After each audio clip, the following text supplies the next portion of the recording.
Hello, hello, how are you? My name is Adrian Fleischer, and I will be your instructor for Kinesiology 111 basic weight training here at Harper College.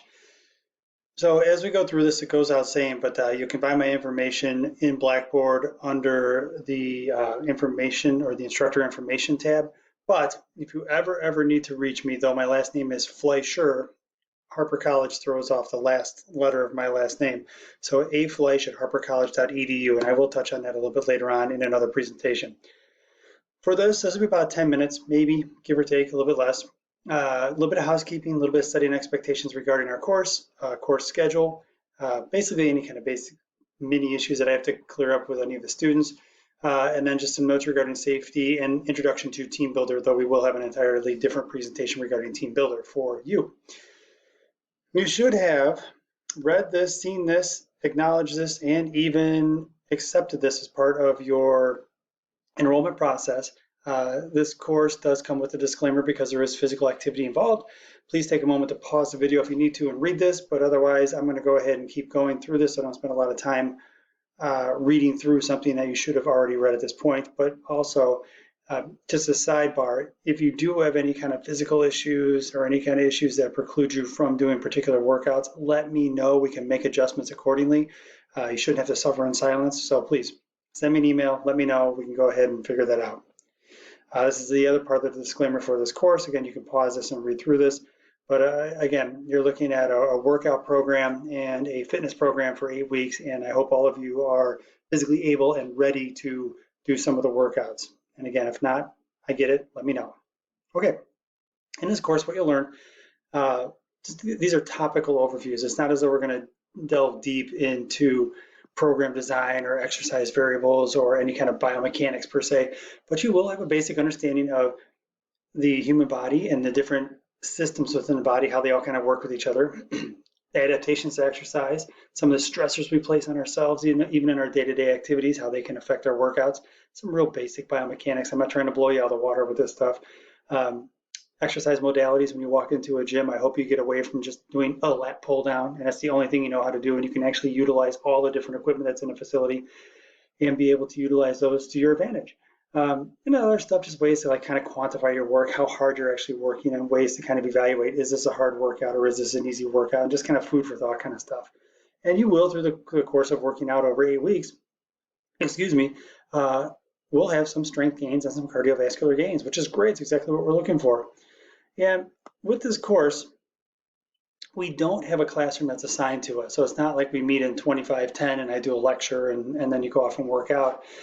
So as a result, this course almost comes off as a little bit like a hybrid type of course where we have all the deliverables and the measurables. And that's a fancy way in education parlance of saying, okay, here's all the stuff you need to learn. And here are the quizzes, tests, and exams, et cetera, that you need to take to prove that you've learned that. So as a result, what we have is all of the content will be delivered online through Blackboard. You'll have another platform called teambuildr where we'll deliver workouts per se that you'll follow along with and you'll complete for attendance purposes. But you'll have all the content will be presented online in different modules, and I have a module video for you guys to go over. And you'll pretty much be able to open this up, and given most of my students that I've had before, it's a pretty intuitive process and pretty easy to figure out. But I'll explain that in a different video. I will be in the fitness center on alternate Tuesdays and Thursdays, and I will make that very clear which Tuesday, which Thursday I'll be in, and it will be a pattern, as you'll see. So I'm making it a point, even though it has kind of a hybrid feel to it, to be in the course, or I'm sorry, in the weight room, in the fitness center, so you guys have a little guidance from me, and it's not just this kind of sterile environment. The lectures themselves will be all online, be all videos like this with PowerPoint presentations, pretty simple, pretty straightforward. And we have 4 check for learnings, which we'll go over in a second. So what I'm really looking for is you to be able to apply some of the knowledge that you're going to get from these presentations, and also be able to apply some of the knowledge you'll get from your workouts that will be presented to you. And really, the majority of your time in this course will be allocated towards working out. I'd much rather you do that and then do some of the homework stuff and do the presentations at home and the check for learning at home. Now, how you're going to be evaluated in this course will come down to the 4 check for learning assignments, attendance and participation, and post and response. We do have 13 sessions. It's 8 weeks, but what it comes down to is We have 8 weeks, and one of the weeks is your finals week, and I don't have the students come in and they're not obligated to do a workout during that week, though I hope you do to kind of burn off some of the stress of finals. But I understand that with finals week, you have a completely different schedule than you normally would for your courses. Days and times get kind of adjusted for taking finals for one class versus a lab for another class, and it just became too much of a nightmare for me to have students try to come in during finals week. So I've gotten away from that, but I hope you do come in and try to just burn off a little bit of stress. Also, we have Thanksgiving to contend with. So when you do the math, we come up with 13 total sessions for our course. So we have 13 opportunities to work out, though you can work out on your own if you like on off days. And we have 5 points for each workout, so you have 65 points there. And then I'm looking for a post and response from each student. So that means you're going to create a post, and then you're going to respond to a post of a different student within the post and response platform on Blackboard. And as a result, your post and response is worth 5 points each, or 13 of them times 5 is 65 points. So we have a total of 230 points total in this course. And if you want to break this down, how to get on the A train, and please, respectfully, nobody should ever fail this type of course. Quite frankly, everybody should get an A in this course. You show up, you do your workout, you do a post and response, and do your check for learnings, done, you get an A. But you need to earn 207 points in the course or better to get the A. And that's usually my expectation with most people for this course, because like I said, this is not like we're going over inorganic chemistry or something. This is, you come in, you do your workout, you post and respond, and you do your check for learnings, and you're done, and you should get your 207 or better pretty easily. Now, as I mentioned earlier, I'll check for learnings, everything will be on Blackboard. I did have a final before in this course, and I'm not doing it for this 8-week course. So I'm gonna go ahead and just get rid of that real quick. Hold on, guys. And just like that, the final is gone. Look at that. So all 4 of your CFL, check for learning, will be administered on Blackboard. All attendance and participation points will be on Blackboard as well. And when you go ahead and, excuse me, your attendance and participation will be on Teambuildr, as well as when you come in and do your workouts. And your post and responses are just that. So make sure you do the post and the respond to a student regarding their workouts. And you'll see I'll chime in on some of these workouts as well. Now, I have to go over this, and I'd be remiss if I didn't. There are a number of different ways you can injure yourself during a workout, and usually it boils down to a couple of different things. One of which is they're just damaged equipment, something's broken, and you go ahead and try to use it. The other would be like unsafe surroundings. Maybe somebody spilled their drink on the floor, they got their pre-workout and it's all over the place and it's slippery. Or you're just using the equipment incorrectly, and that's just through utilizing poor workout technique, or you're just being silly, or poor coaching on my point. So hopefully through this course, we can minimize the poor workout technique, and that would be through my good coaching. But please utilize the equipment in a way that's proper and appropriate. And then if you do see unsafe surroundings, or there's some kind of broken piece of equipment, find a person who's either wearing a red shirt, red polo shirt, or a blue polo shirt. Let them know, and they can go ahead and clean it up or fix it or put a sign on it to alert other people to not use the equipment. And this is also the key part too, right? You have to work at a level that's appropriate for your ability. So just be smart about how much loading you do and how much work you do.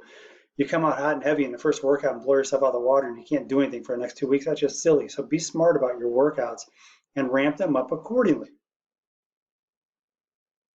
We'll be using Teambuildr, and Teambuildr is a software app that I like to use to be able to deliver content, workout content to my students.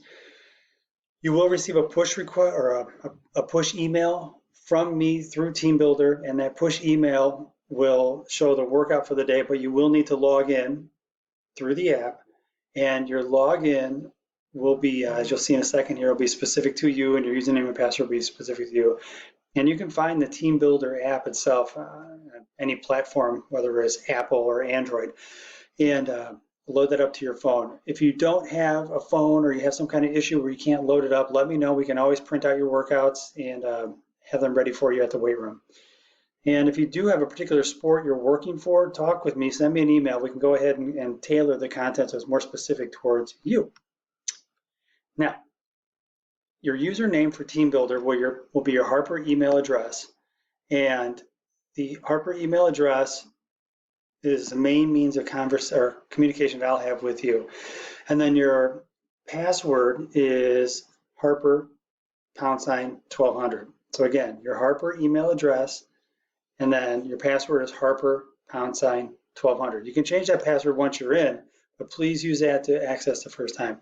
It might ask you for a PIN number the first time out. You don't need that. You don't have to worry about that, but you'll be able to log right in. So in Teambuildr, you'll receive a workout. You can see here we have, this is a technique warm-up for running. This was to be performed on Wednesday, January 16th, 2019. And when you click on the workout itself for the day, it'll open up and look like this. And when you click on, say, like heal the butt, let's just go ahead and scroll over. It'll give you this type of screen either on your tablet or computer, if you will. On a phone, it will just show one of these tiles. And in these tiles, when you work out, you type in your weight and then how many reps you did. Initially, you'll get a prescription, if you will, or a recommendation to do 10 reps, 12 reps, 15 reps, whatever it is for the exercise that's up top here. But I'm looking for you to add in the weight. Now, when you do that, it aggregates that data, and then you can go back and tap the green icon. That green icon will show all the workouts that you've done over the last couple weeks for that particular exercise, and it'll give you an idea of how you've progressed. And from there, it calculates out a 1 rep max, and that 1 rep max is then shown in a corner over here. And once that is calculated, I can then program and code in. I can tell it to do 75% of a 1 rep max, and that's where the weight comes from over here. So this Romanian deadlift that I have programmed in, it's giving me a weight because I have already programmed in to do so. Also, when you're in Teambuildr, you can use this icon. It's not for every particular exercise, but I have a number of different exercises where I have this this icon. You click on that, it opens up, it'll open a video of me performing the demonstration of the exercise. So to that end, make sure you type in the weight you use and how many reps you do, and from there we can track your workouts. But also from there, I get a report and I can see if you completed 75% of your workout, 80% of your workout, 5% of your workout, and then I can judge that in terms of attendance and participation. All right, guys, so that's going to be it. 12 minutes in, that's all I wanted to do for this presentation. Go ahead and now, when you're done with this one, link out to the next video presentation for Teambuildr. Thanks, guys.